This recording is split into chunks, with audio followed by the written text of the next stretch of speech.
اردو ہے جس کا نام ہمیں کہتے ہیں داغ، سارے جہاں میں دھوم ہماری زباں کی ہے۔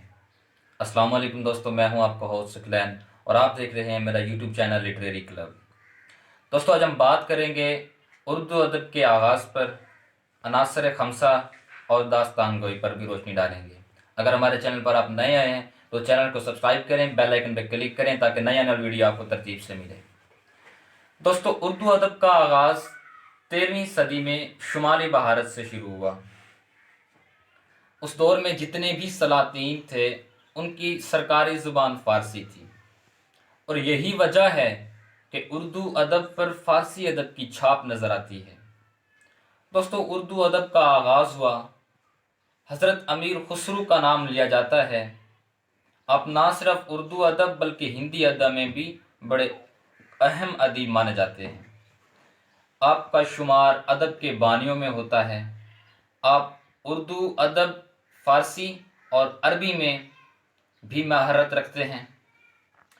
ان کے بعد سلطان محمد قلی قطب شاہ، جن کا تعلق دکن سے تھا، آپ اردو، فارسی اور عربی کے علاوہ تیلگو زبان میں بھی خاصا عبور رکھتے تھے۔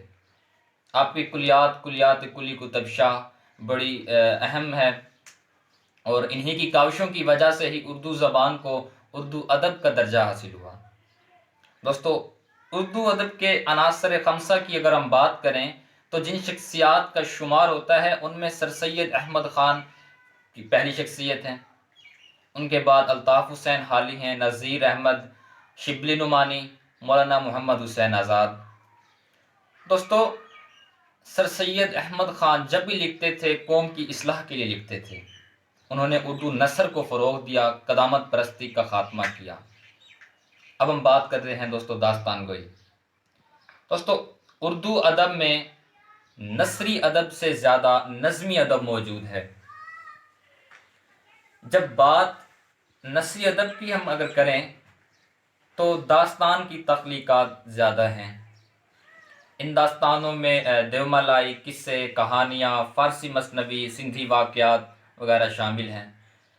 دوستو سب سے قدیم اور اہم داستان امیر حمزہ ہے۔ اس کے بعد میر تک کی خیال کی بوستان خیال بھی خاصا مقام رکھتی ہے۔ دوستو آگے ہم بیان کریں گے کہ اردو شاعری کیا ہے، اس کی کتنی اقسام ہیں۔